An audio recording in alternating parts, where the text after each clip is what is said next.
සුබ දවසක් සියලු දෙනාටම. අද ඔයාලා එකතු වෙලා ඉන්නේ අපේ e-commerce web application එකක් හදන වීඩියෝ සීරීස් එකේ 19 වෙනි වීඩියෝ එකත් එක්ක. අද අපි මේ කතා කරන්නේ අපේ කොහොමද බේසික් සර්ච් එක අපි කොහොමද හදාගෙන තියෙන්නේ. ඒකේ process එක තමයි අපි අද බලන්නේ. අපි මෙතනදී අපේ බේසික් සර්ච් එක මේ විදිහට අපි type කරගෙන සර්ච් එකක් දාගන්න පුළුවන් විදිහට මෙතන අපි text field එකක් තියෙනවා. ඒ වගේම අපේ මෙතන category ටික අපි දාලා තියෙනවා මෙතන අපේ දැන්ට තියෙන. ඒ විදිහට මෙතනින් අපේ සර්ච් කරන්න ඕන අපේ සර්ච් බටන් එක තියෙනවා. මේ විදිහට තමයි අපි මෙතන තියෙන්නේ. අපි මෙතනට දාගෙන බලමු අපේ ප්‍රොඩක්ට් එක නමක් ඒක සර්ච් වෙනවද කියලා. අපි මේ විදිහට මෙතන DCIX වගේ එකක් දීලා බලමු අපේ ප්‍රොඩක්ට් එක සර්ච් වෙනවද කියන එක. හරි, මේ විදිහට අපේ DCIX දාලා තියෙන ප්‍රොඩක්ට් දෙකම සර්ච් වෙලා තියෙනවා. හරි, ඒ වගේම අපි මෙතනදී අපි දාලා බලමු අපේ ලැප්ටොප් සර්ච් වෙනවද කියන එක. DCIX කියන ලැප්ටොප් නේ. හරි, මේ විදිහට අපේ ලැප්ටොප් සර්ච් වෙනවා. ඒ වගේ මම මෙතන එකක් දාගෙන තියෙන අපේ ප්‍රොඩක්ට් තුනක් පෙන්වන විදිහට අපි ඊට පස්සේ මේක ඊළඟ එකට ගියපම අපේ අනිත් ප්‍රොඩක්ට් එක මේ විදිහට පෙන්වනවා. හරි, ඒ විදිහට අපි මෙතන අපි ආයේ තව තියෙන ඩෙස්ක්ටොප් එකට දාලා මේ විදිහට මම දැන්ට මගේ ඩේටාබේස් එකේ තියෙන එක ඩෙස්ක්ටොප් එකයි ඒ විදිහට තමයි මෙතන ඒක පෙන්වනවා. ඒ වගේම මම මෙතන කැමරා කියන එකේ අපි කිසි දෙයක් මේ ඩේටාබේස් එකට දාලා නැහැ. අපි බලමු ඒක දාපුවම මොකද්ද වෙන්නේ කියලා. හරි, එතනදී අපිට මේ විදිහට ප්‍රීවියස් එකයි නෙක්ස්ට් කියන එකයි විතරයි පෙන්වන්නේ. ඒත් අපේ ප්‍රොඩක්ට් එක මෙතන පෙන්වන්නේ නැහැ. මොකද අපේ ප්‍රොඩක්ට් එකක් අපේ ගාව නැහැ. හරි, ඕල් කැටගරිස් දුන්නාම මේ විදිහට ඕල් කැටගරිස් වල ඒවා තියෙනවා. එතකොට මේ විදිහට අපිට ඔක්කොම පෙන්වනවා. හරි, මේ විදිහට තමයි අපේ මෙතන අපේ සර්ච් එක වෙන්නේ. අපි අපේ කෝඩ් එක පැත්තට ගිහිල්ලා බලමු කොහොමද අපි මේක හදාගෙන තියෙන්නේ කියලා. හරි, මම මෙතනදී අපි මුලින්ම ඇවිල්ලා තියෙනවා මෙතන අපේ input type එක text කියලා අර අපි type කරගන්න දීලා තිබ්බ text field එකට. ඒ වගේම අපි මෙතනදී එකට අපි id එක දාගෙන තියෙනවා basic search txt කියලා. ඒ වගේ මෙතන අපේ සිලෙක්ට් එකේ අපේ අර ඕල් කැටගරිස් ටික මේ විදිහට අපි ඩේටාබේස් එකකින් අරගෙන දාගෙන තියෙනවා. ඒ වගේම මෙතන ඒකටත් ID එක දීලා තියෙනවා අපි basic search select කියලා. ඊට පස්සේ අපි මෙතන පල්ලට ගියොත් අපි මෙතන බටන් එක තියෙනවා අපේ search බටන් එක. අපි මෙතන search බටන් එකේදී මේ විදිහට on click එකක් දාගෙන basic search කියන එක අපි මෙතනින් function එක call කරන් දෙනවා. ඒ වගේම අපි මෙතන parameter එකකුත් දාගෙන තියෙනවා. අපි බලමු අපේ JavaScript එක පැත්තට ගිහිල්ලා කොහොමද මේ basic search function එක හදාගෙන තියෙන්නේ කියන එක. හරි, මේ විදිහට මම basic search function එක ගාවට ආවා.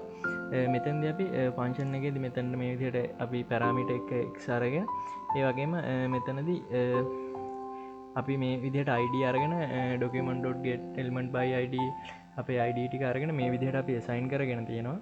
ඒ වගේම මෙතන අපි form data එකක් දාගෙන අපි append කරගෙන තියෙනවා. ඊට පස්සේ අපි ඒක මේ විදිහට අපේ request.open කියලා post method එකකින් basic search process.php කියන එකට යවලා තියෙනවා. ඒ වගේම අපි මෙතන request send කරන මෙතන මේකත් දාගෙන යවලා තියෙනවා form එක. ඊට පස්සේ අපි බලමු මෙතන අපේ basic search process.php එකට ගිහිල්ලා අපි එතනින් මොකද්ද කරගෙන තියෙන්නේ කියලා.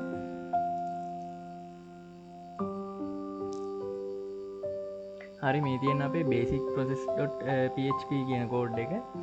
අපි බලමු මේකේ මොකක්ද දැන් කරන්න තියෙන්නේ කියලා. හරි, අපි මෙතනදී අපේ basic search process.php කොටසට ආවොත් එහෙම අපි මෙතන අපේ උඩින්ම අපේ database එකත් එක්ක connection එක හදාගෙන තියෙනවා. මේ විදිහට include කරන් තියෙනවා අපේ connection.php එක. ඒ වගේම අපි ආ පැත්තේ post method එකෙන් එන ඒවා මේ විදිහට අපි variable වලට දාගෙන තියෙනවා. ඊට පස්සේ අපි මෙතන අපේ product කියන table එක අරගෙන තියෙනවා මේ විදිහට query එකකින්. ඒක අපි මේ විදිහට $sign query කියන එකට assign කරගෙන තියෙනවා. මොකද අපි දැන් කරන්න යන්නේ මේකත් එක්ක අපි එකතු කරලා තමයි අපේ ඊළඟට කරන්න යන දේ කරන්නේ. ඊට පස්සේ අපි මෙතනදී අපි මේ if එකක් දාගෙන බලනවා empty නැද්ද කියලා. ඒ වගේම empty නැද්ද, ඒ වගේම මෙතන select කියන එක බිඳුවද කියලා.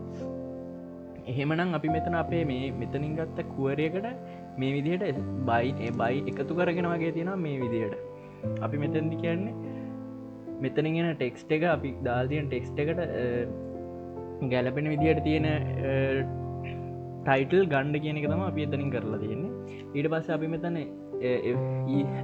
එල්සිෆ් එකට ඇවිල්ල තියෙනවා මෙතන එල්සිෆ් එකේදී අපි බලන්නේ මෙතන අපේ MT නැද්ද කියල බලන්නවා ටෙක්ස එක ඒවගේම අපි මෙතන සිලෙක්ට එකත් බලන්නවා බින්දුවට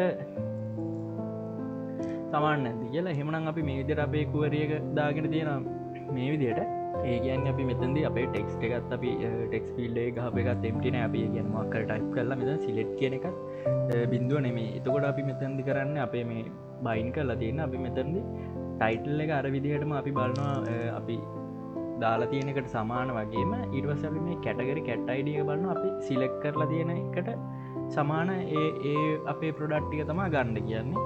ඊට අපි මෙතන එල්සිෆ් එකට આવොත් මෙතනදී අපි බලන්නේ අපි ටයිප් කරලා තියෙන ගේම්ට ගැන අපි මුකුත් ටයිප් කරලා නෑ ඒගේ අපි මේ සිලෙක් කරලා තියෙන බින්දුවන මේ කියන අපි මක්කර කැටගරයක සිලෙක් කරලද ඒ විදිහටන් අපි මේ විදිහට අපේ කුවරයකට මේ කරගෙන තියෙන අපි සිලෙක් කරපුුව එකේ තියෙන ඩීටේල් ටික් ගන්න කියන එක හරි අපි ඊට පස්සේ අපේ මෙතන අපේ පාට්ටකට අවත්හෙම අපි මෙතැද මේ අපේ කරලා තියෙන කොටස් ටික වල්ඩ මතක ඇති අපි මෙතන් සෝටන් පාට්ටෙත් මේ විදිරතම අපි කරගත්තේ අපේ මෙතන කොමද අපේ පොඩක්් එක අපි පොඩක්් එක ඩීටේල් ටික අපි එකෝ කරගන්න කියන එක සහ අපේ මෙතන අපේ පේජනේෂන් පාට් එක අපි කලින් කතා කරලා තියෙනවා අපි එතකොට ඒවිදිර තම මේ කරන්න අපි මෙතන බැලුවොත්හෙම අපි මෙතනද අපේ ඉමේජ්ජ කාරගෙන ඒවගේ මෙතන ස්ාර්සයක අපි එක දාගෙන තියෙනවා ඒවගේම අපි මෙතන අපේ පොඩක්්ඩේට කියන එක මෙතැන්ට අපි සයින් කරගන අපි වෙච්ච සොබ් ගත්ත ප්‍රොඩක්්ඩේට කියනකින් අපි ටයිටල් ප්‍රයිස් කොන්ටිට ඒ විදියට ඒවා දාගෙන තියෙනවා ඒ විදියට තම අපි අද මෙතන පාට්ටේ කතා කරලා තියෙන්නේ එන හැමෝටම සුබදස